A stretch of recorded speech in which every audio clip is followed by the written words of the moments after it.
nung pagpaandar ko, umandar naman siya na maayos. Pero nung nag-gear na ako, nag-drive na ako, puro hiyaw. Hindi siya umaabante, ni-reverse ko, hindi rin siya umaatras. So natakot ako, sabi ko ano nangyari dito? Sabi ko inabot ng tubig to. Welcome back, bro. Yun ba si, yun na yung si Spike? Yes, Ayun na. si Spike.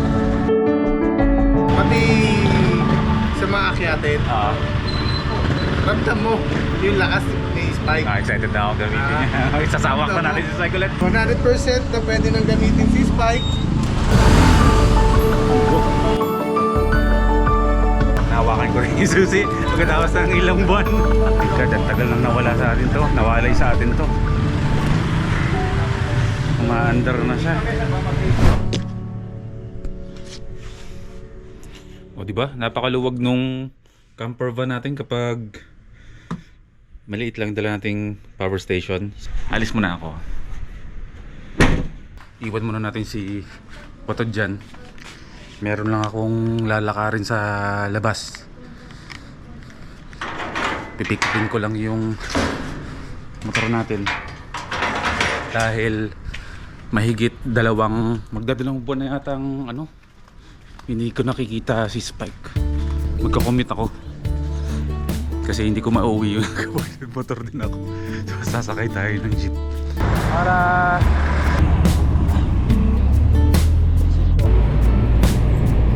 sa babaan lang po.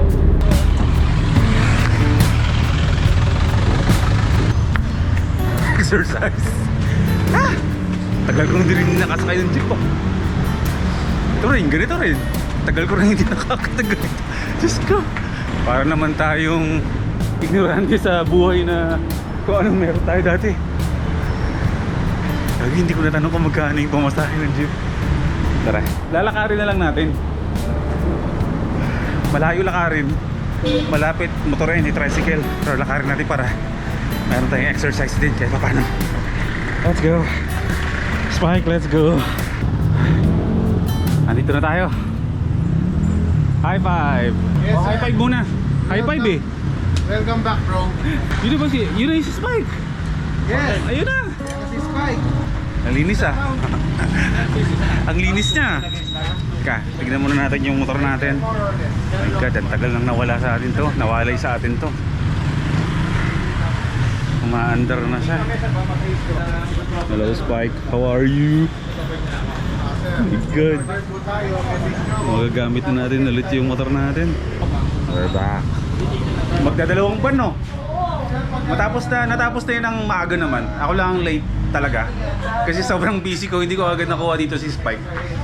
Pero today is the day na ilalabas na natin siya dito sa nag-ayos sa kanya. Hey! Tara!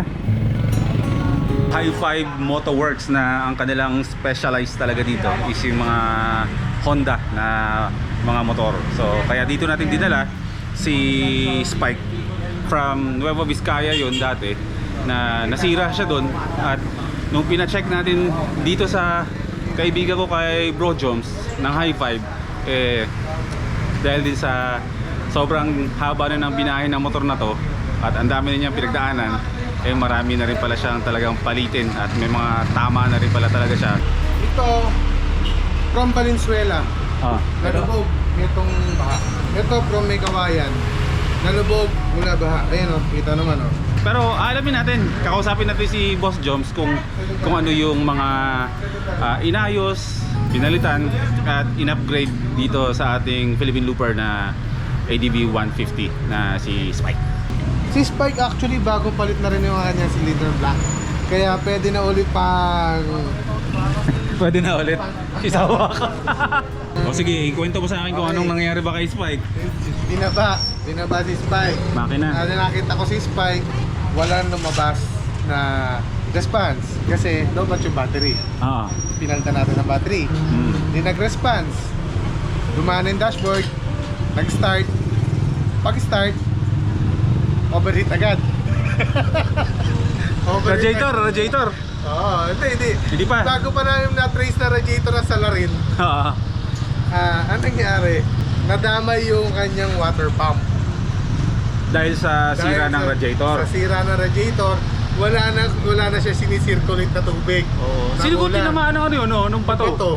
Kasi nakatago kasi radiator Butas. niyan. Butas? Butas. Di ngayon, ginawa ko para maganda na rin siya mag-circulate, pinaipas ko na yung thermostat. Okay na yung thermostat niya. Ngayon, nung tinry namin siya na ibypass yung thermostat, kinabitan na namin, sinalina namin bagong kulang, manta na siya. Pag-andar niya, pinahubaran ko na uli. Yan na, that time na dininis namin yung makina, tinanggal namin yung mga talamsik ng mga asfalto. Kasi ang isip namin ni, okay na si Spike eh. Okay na si Spike eh.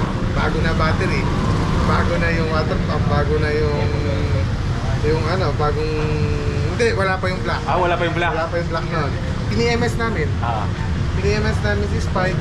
Okay na, nung nakita namin yung mga dapat pintura, pinagtira namin, minag-retrofit na namin, nilinis na namin yung stator, sinanina ng bagong ulan, di mandar na.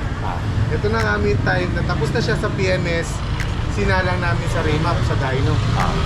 Ayun, doon yun. Sinalang sa dyno.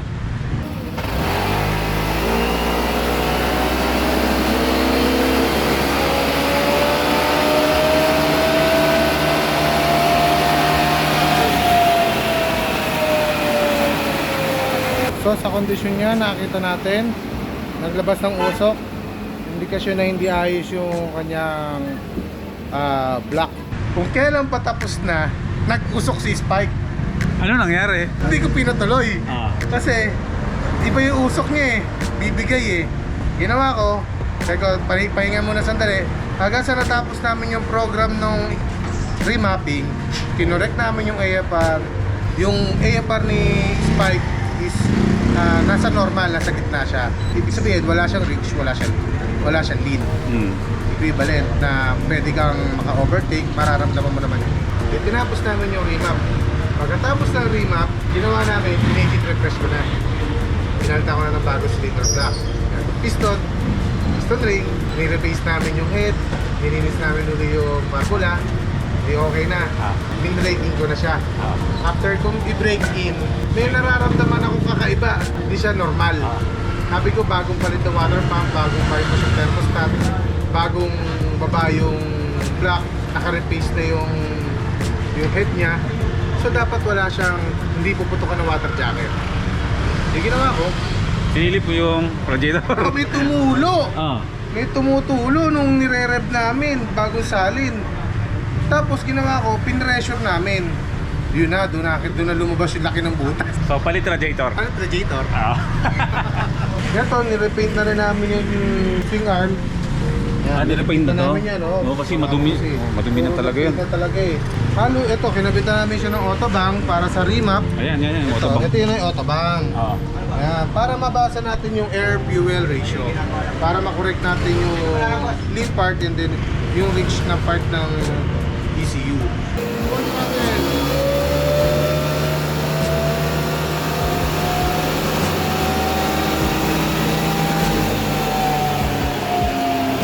Okay na si Spike. Dyno-tune na tayo, Dyno-tune. Okay na si Spike. So ngayon, ano yung kaibahan ni Spike nung dati sa ngayon? Actually, dati, palata si Spike. Para sa, ano siya, parang kakapusing ka sa overtake. So ngayon, very responsive na si Spike sa overtaking. At saka yung fuel consumption mo, kasi si Honda, alam naman natin, ako Honda ako, yung parking shop ko Honda.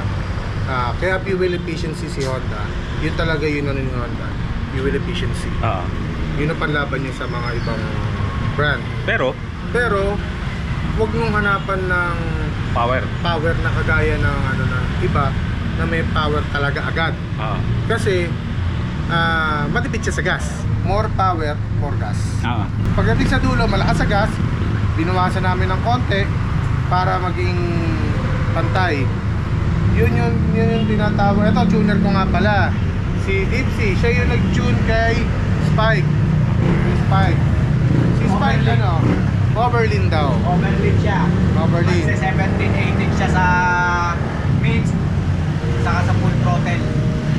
Kaya ginawa ko, tinipla ko, tinama ko na. So tinama ang mali. Tinama ang mali.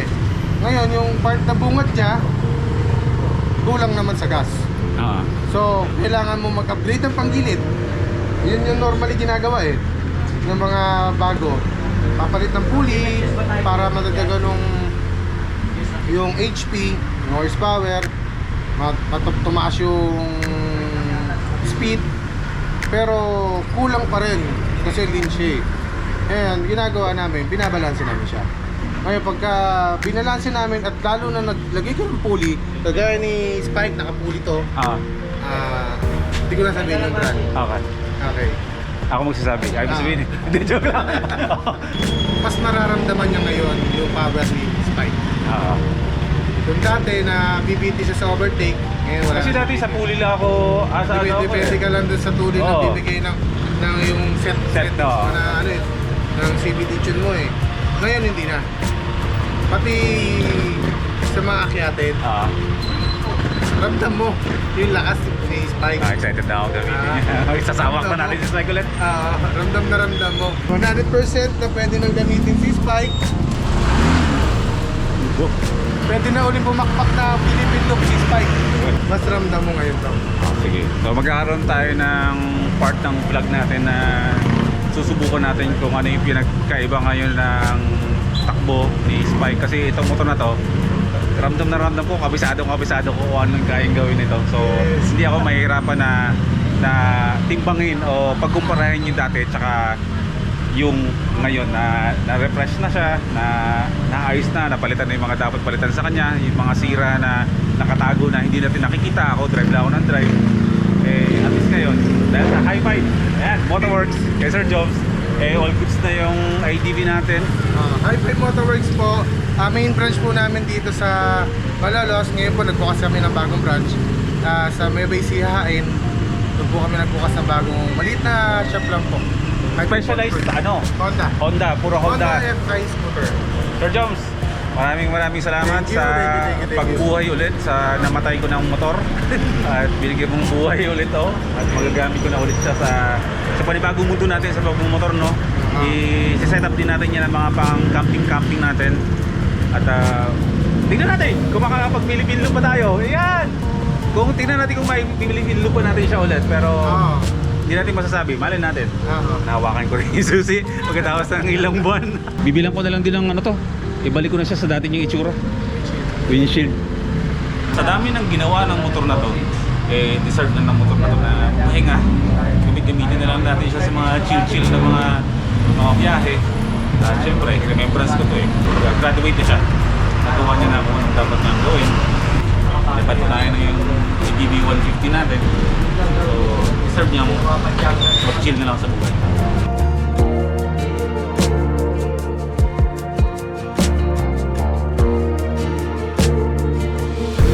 Lumilipas ang panahon, kabiyak ng ating napudot alaman. Bakit kailangan lumisan? Ganda ng kantang yun, no? Napanahon ang pagkakataon, may babalik ba ang kahapon? Ang bilis maka-flashback ng mga kabataan ba? Testing muna kay Watod at medyo may nararamdaman. Dito muna tayo sa likod ng aming subdivision. Dito sa likod ng aming barangay. Okay, welcome back to another episode. Nasa Bulacan tayo ngayon. At kasama na natin si Watod.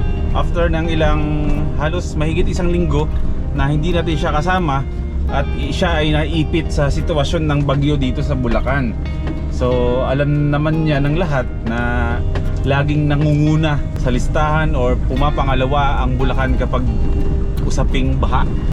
So sinusubukan ko si Watod kasi nga hindi ko maagat yung kanyang mga gearing ba kanina nung pinaandar ko.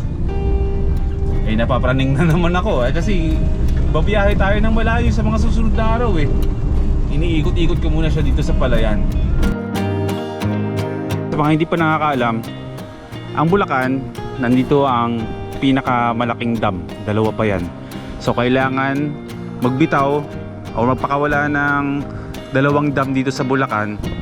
Lumulubog talaga yung mga bahay dito. At wala kaming magawa. Kasi kapag hindi ginawa ng dam na magpakawala ng tubig, mas delikado. Kasi posibleng masira yung mga dam, yung mga dike ng malalaking dam dito. At posible na mas malala pang baha ang mangyari. Kaya magpakawala, sa hindi, parehong delikado, walang choice. Bahain talaga yung lugar namin.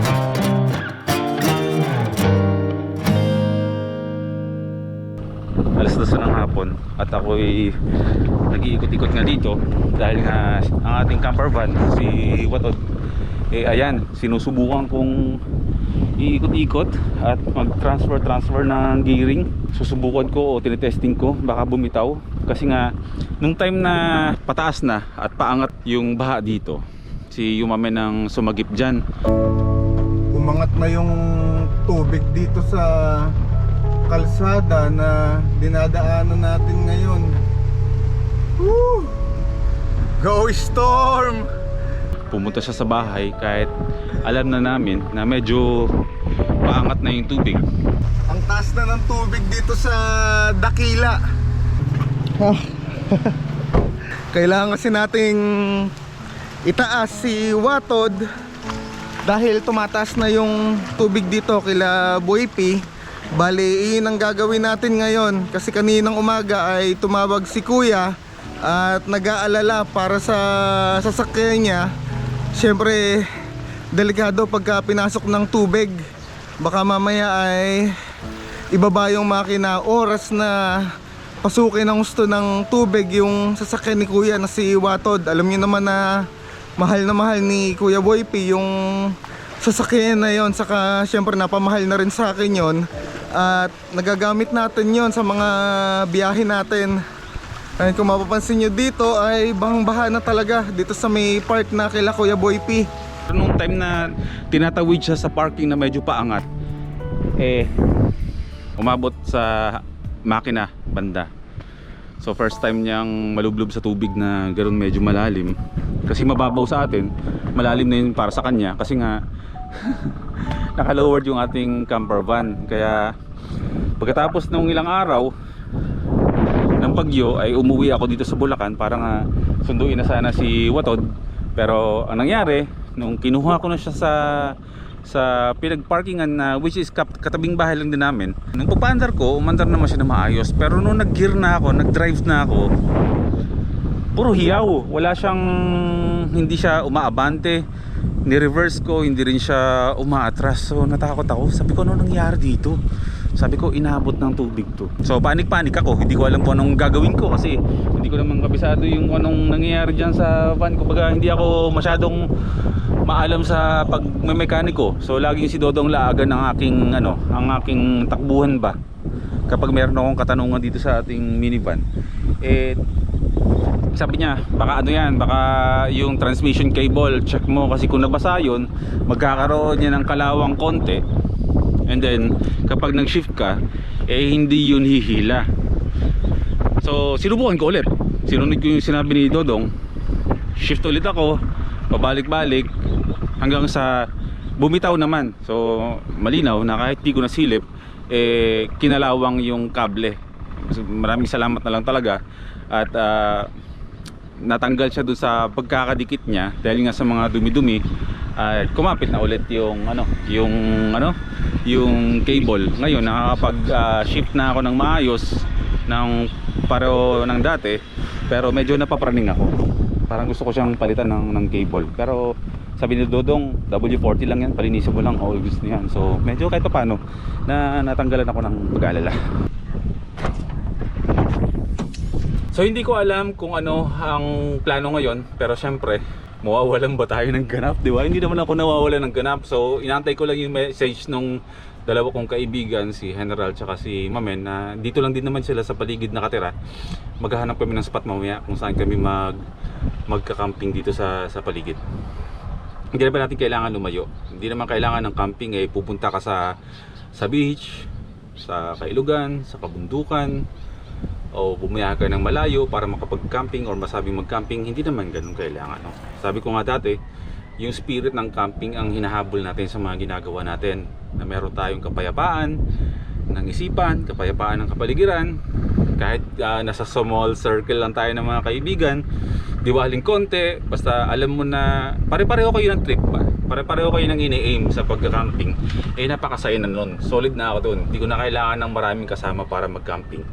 And tignan ko kung anong mangyayari mamaya. Pero pwede ba akong humingi sa inyo ng 5 minutes? Meron lang tayong pag-uusapan.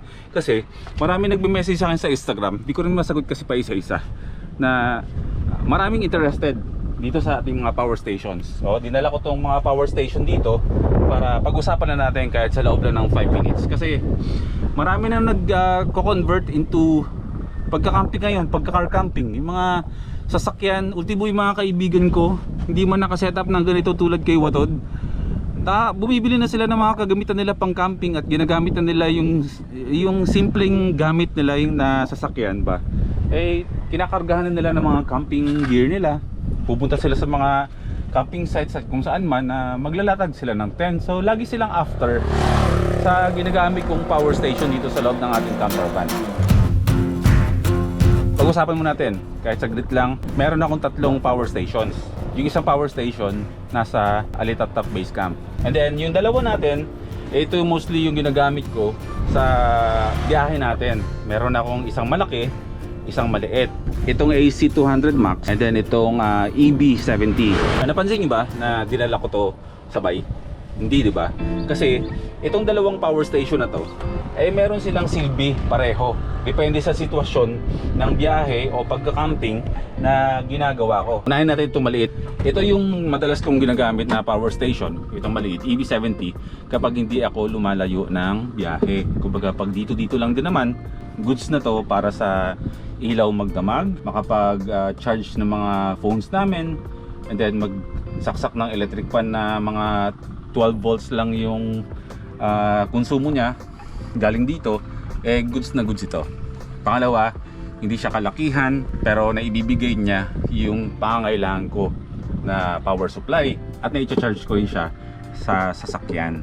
So wala problema kapag umaandar, kapag nagamit ko magdamag, edi magbubukas na ako ng makina, fast charging naman siya, napupuno siya. So ready na naman para sa magdamag ng gamit the next day. So ang benepisyo nito, para sa akin ito maliit nito, na which is pareho ko naman silang gusto. Ito ay magaan, portable compared dun sa isa. Kasi napakabigat talaga ng isa kong power station. Pero pang hardcore niya mamaya pag-usapan natin. Pwede ko siyang bitbitin. Dinala ko to sa Palawan, sinakay ko ng eroplano na binibitbit ko lang. So ngayon, alam mo na pwede ka na magbitbit ng Bluetti kahit saan. Ano nakalusot? Ha? Nakalusot. Nakalusot. Which is parang hindi ko na kayang magawa ulit or hindi na sila papayag ulit kasi nung time kasi na hindi nila alam na power station yung bitbit ko, bawal pala. Hindi ko rin naman alam. Inalaw nila ako sa aeroplano na bitbitin to, hand carry ko, pero nalaman ko nung huli, bawal pala magdala ng malaking storage ng battery sa aeroplano. So nakasurvive naman tayo, wala naman nangyari. So pero hindi ko na uulitin.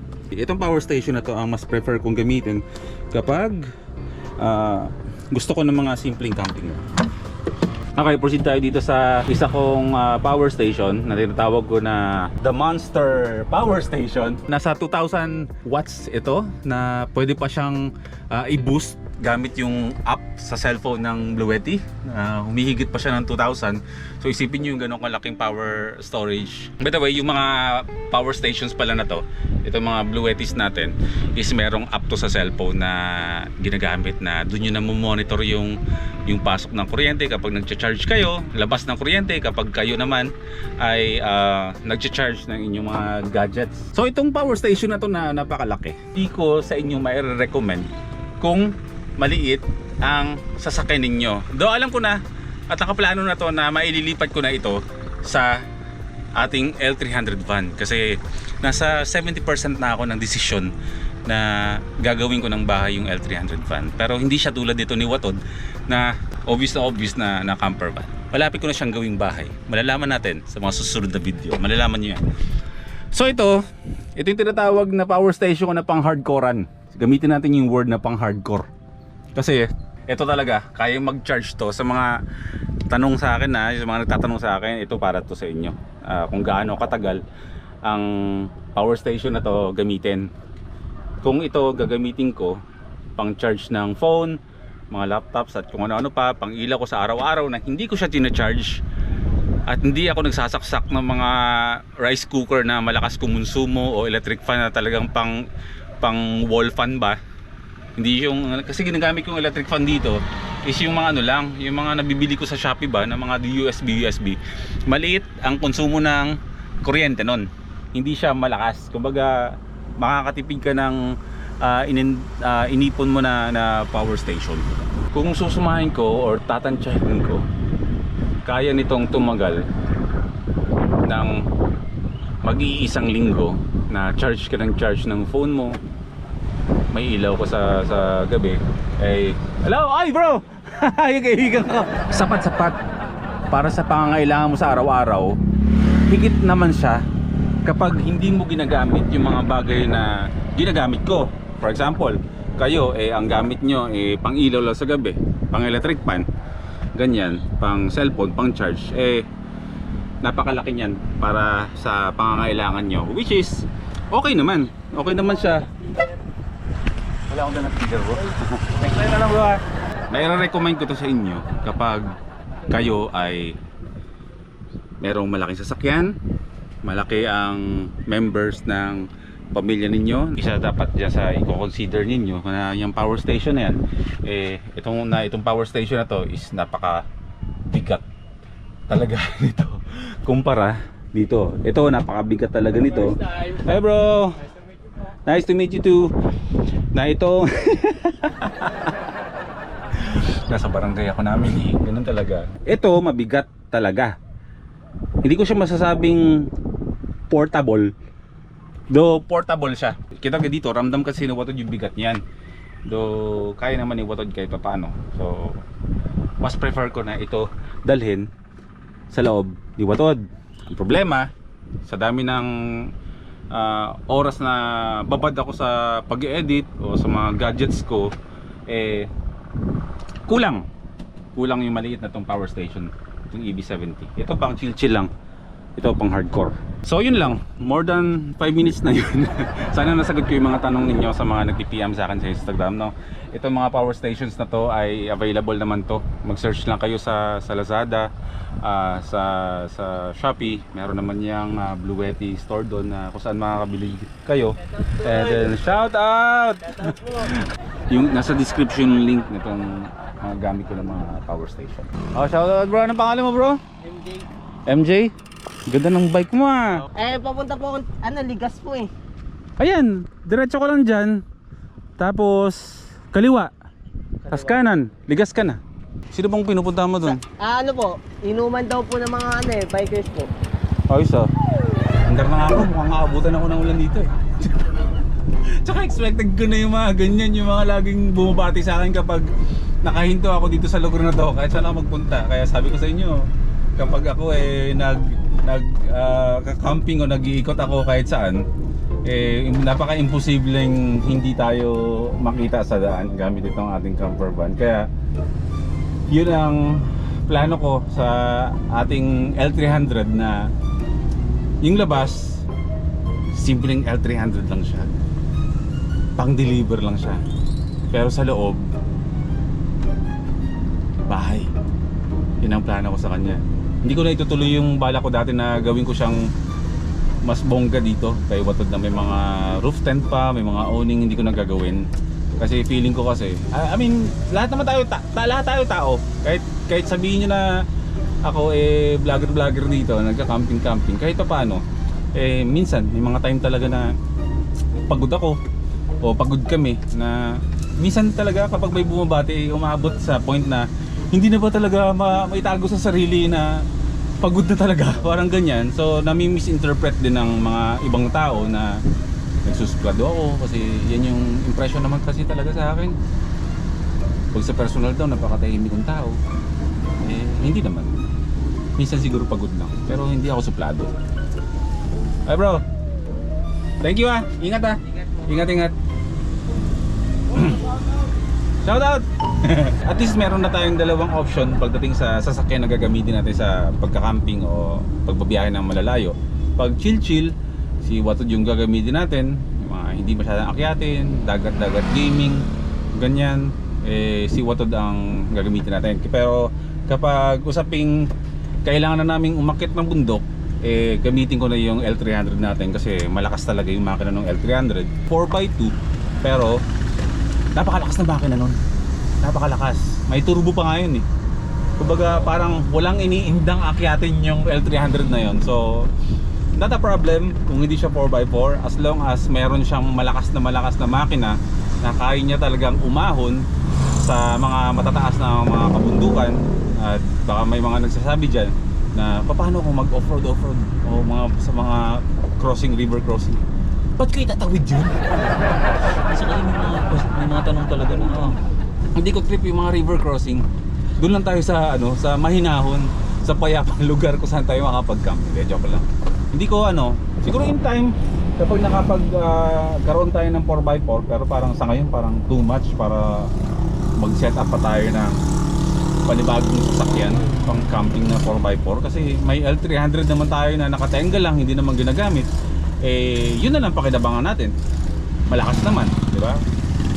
Sayang kasi yung sasakyan binili tapos hindi naman nagagamit.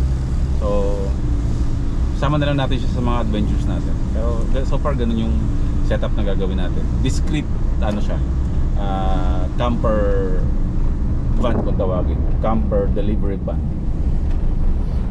Okay lagyan ko ng sticker ng LBC mga ganyan mga JNT. Di ba? Huwag lang sticker. Ay! Huwag. O lagyan ko ng sticker ng SWAT SWAT or BJMP para akala nila pang preso yung ganyan. O lagyan ko na lang din ng sticker na hindi kay Boy Pito. Kapag nakita nila yung van, nabasa nila yung hindi to van, hindi to L3 ni Boy P, ay malalaman nila na ay hindi to kay Boy P, hindi yan L3 ni Boy P. Kasi may nakalagay hindi to. Alam ko na. Sticker na lang ng St. Peter ang ilagay ko sa L300 para kapag nagka-camping ako, di kahit sino walang lalapit para i-check yung bakit di nakahinto dito na service ng St. Peter? Kasi sila alam masarap ng buhay ng tao dun sa loob. Nagka-camping, nagluluto-luto.